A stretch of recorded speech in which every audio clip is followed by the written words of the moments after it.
banjir naik sampai betih dalam rumah, adakah wajib solat atas katil atau meja sebagai alternatif daratan? Air masuk dalam rumah sampai sekat betih, adakah wajib semayang atas katil? Ni jawab, tak lain jawab lah, lockdown tu.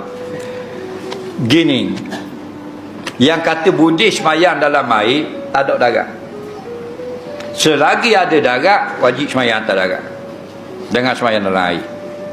Okey, air semua, tidak ada rumah, tidak ada katil, tidak ada gerai, tak ada tempat tinggi, tak ada benda yang boleh naik atas meja, semua air, baru semayang dalam air. Okey, kita perahu duduk tepi tepi sungai, duduk menjangai udara lah.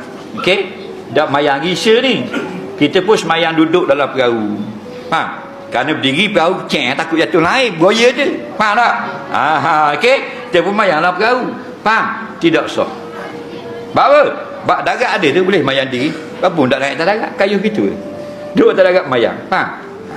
Yang kata boleh semayang duduk dalam perahu takut jatuh dalam air, darat tak ada.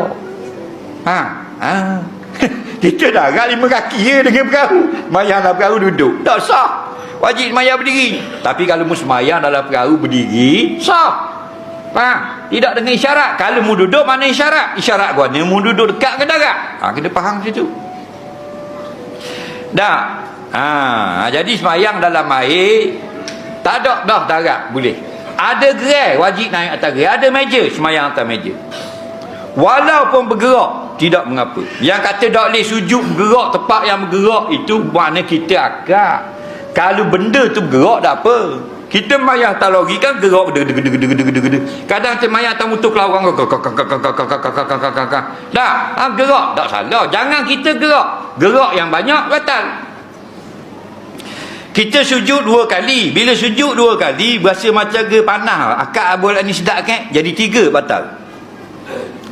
Nampak? Tapi kalau tidak sengaja terangkat dahi walaupun 15 kali, tak batal. Contoh dia semayang rumah papang, ayah dia sujud atas papang latar, anak dia main tromen terjun atas papang depan. Bila anak dia terjun papang kepala jadi gitu. Bilang 14 kali. Kepala ayah. Hukumnya sah, tidak menambah rukun.